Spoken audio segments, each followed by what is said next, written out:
Petite émission, mais petite chanson pour l'appel du grand Gaston Ganassi alias Enrico. Hein, on en a besoin en ce moment. Merci Enrico. Enfants de tout pays, entrez vos bains, meurtris, chantez l'amour, et puis donnez la vie. Enfants de tout pays et de toute couleur, vous avez dans le cœur notre bonheur. C'est dans vos mains que demain notre terre sera confiée pour sortir de la nuit. Et notre espoir de revoir la lumière est dans vos yeux qui s'éveillent à la vie. Séchez vos larmes, jetez vos armes, faites du monde un paradis. C'était un petit interlude musical.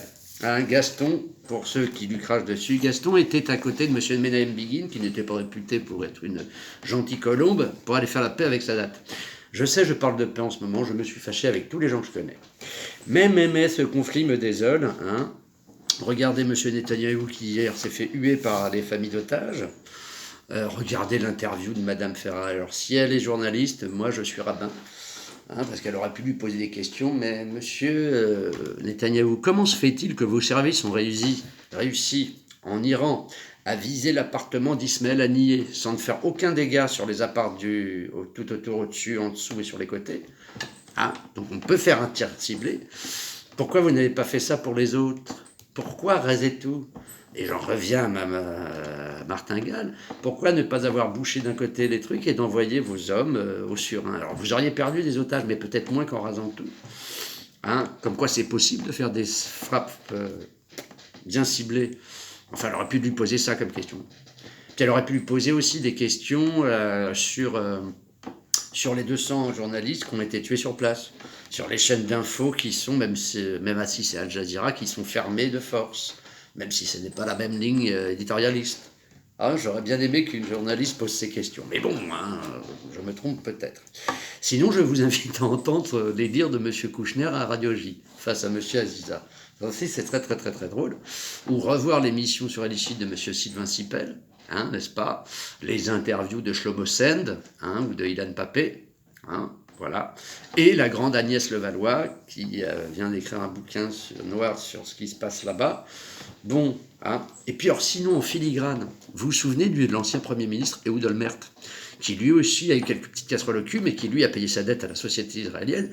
Et puis c'est bizarre, écoute, il a appelé Premier ministre de l'autorité palestinienne, ce qu'il en reste, et ils ont un plan de paix. Alors quand je parle de ça, on me dit « on n'a pas le droit de parler de paix en ce moment ». Bah si, c'est quand c'est le bordel, il faut parler de la paix. Donc je vous invite à aller regarder ce qu'a pondu Ehud Olmert et le ministre pour sortir de cette ornière. Il y en a un qui a payé sa dette à la société israélienne parce qu'il avait quelques petites casseroles au cul et qui travaille pour la paix.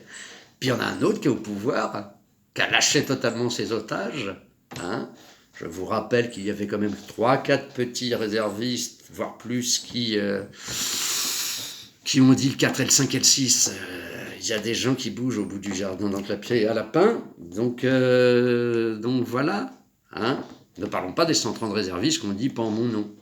Qui sont en train de dire non, moi je ne vais plus là-bas. C'est comme, j'ai une amie d'amis, son petit garçon, il a 18 ans, il est israélien. Il vient de sortir de son petit mois de formation Tzahal. Et il va partir, il ne sait où. Et comme c'est souvent le cas dans les guerres, les jeunes, les bleus comme on les appelle dans l'armée, c'est eux qui se font tirer dessus en premier. Vous vous rendez compte ce qu'ils offrent à leurs gamins comme truc? La schizophrénie. Et j'en reviens à ce que je vous avais raconté quand il y a 25 ans, j'étais allé aux Indes. Ça c'est pour faire chier aux Indes.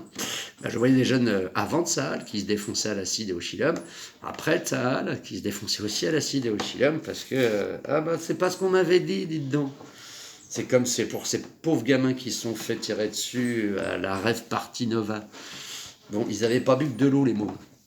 Si vous voyez ce que je veux dire. Donc forcément, quand ils ont vu les autres halluciner, les sauvages venir découper tout le monde et buter tout le monde, forcément, quand tu es rempli de bidules, ça n'aide pas pour s'enfuir.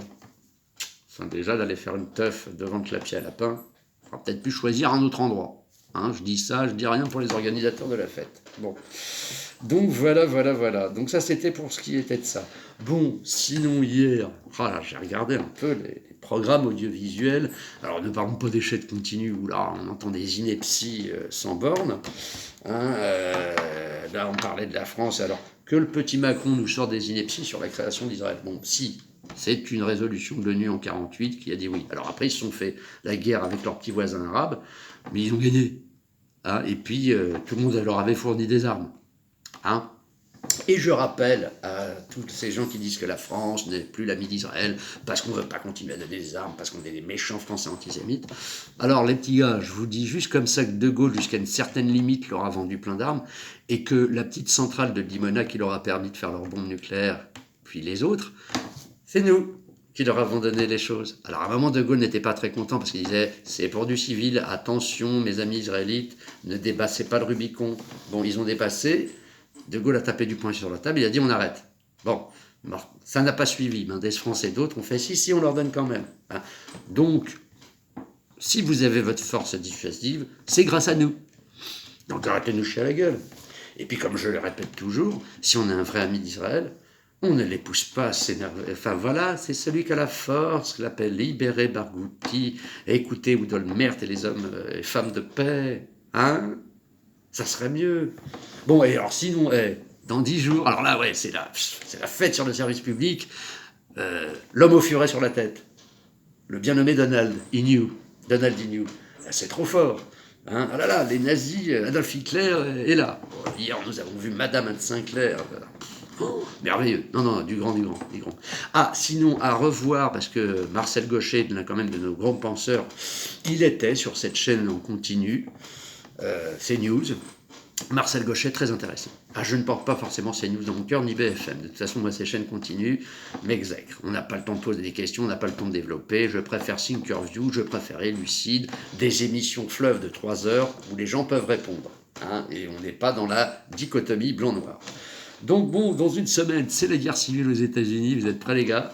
Parce qu'avec Zozo Furet et Mamayou Kamala, je pense qu'on va rigoler. Bon, sur ces belles paroles aux hommes et aux femmes de bonne volonté. Et puis on va voir ce que ça va... Voilà. Ah oui, aussi l'Ukraine. On n'est pas content parce que Vladou, il a appelé le petit Kim Jong-un Rocketman. Bah, nous, on donne bien des armes à l'Ukraine alors qu'on n'avait aucun traité avec eux. Hein? Alors pourquoi Vladou, il n'appelle pas les copains? Enfin bon, hein, le temps long de l'histoire, mes enfants, le temps long. Allez, vive la France, bon courage à Mich Barnier, bon courage à vous, à moi, et n'oubliez jamais, vous êtes les meilleurs, vous êtes français. Et la France, n'oubliez jamais, le coq, les pieds dans la merde, face au soleil, eagle. Voilà. Bon, allez, je vous embrasse.